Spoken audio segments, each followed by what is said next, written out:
Xo'p, assalomu alaykum hurmatli hamyurtlar, abituriyentlar, talabalar. Xo'p, bugun sizlar bilan ballarni ko'tarib yuborilgani va super kontrakt bo'yicha gaplashamiz. Xo'p, nima uchun bu yil narxoz yoki tarix, ingliz tili, matematika yo'nalishlari ko'tarilib ketgani bo'yicha. Xo'p, bunga asosiy sabablardan biri 5 ta fan bo'yicha, blok bo'yicha test o'tgan bo'lsa, bu yilgi talabalarni 5 ta fanda ham milliy sertifikatga egaligi, turli xil imtiyozlarni qo'shilgani bilan maksimal 189 dan oshib ketgan talabalar ham ko'p. 189 ball maksimal olgan talabalar ham 1,5 ming nafardan ziyod. Shu yilgi statistikada juda katta. Ya'ni konkurent yuqori bo'lgani uchun 150, 160, ba'zi yo'nalishlarga 170 bilan ham kirisha olmagan.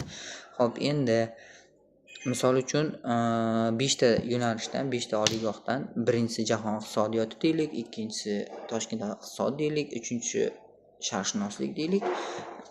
Lekin birinchi yo'nalishga kira olmagan, 2, 3, 4, 5 yo'nalishga to'g'ri kelgan bali, ikkinchi yo'nalishga kontrakt, uchinchi yo'nalishga grant balkim to'g'ri kelgan bo'lishi mumkin. Shu taqdirda talabada ikkinchi yo'nalishga kirishga imtiyoz bor xolos. Ya'niki 3-yo'nalishda grantga o'tib ketishga hech qanaqa imtiyoz yo'q. Ya'niki ikkinchi universitet kontrakt bo'lsa kontraktda o'qiydi, grant bo'lsa grantda. Yo'q, iqtisodiyotga topshiraman desa super kontrakt asosida narxozga ham topshirishi mumkin. Birinchi yo'nalishga kira olmagan bo'lsa, super kontrakt asosida topshirish imkoniyati bor.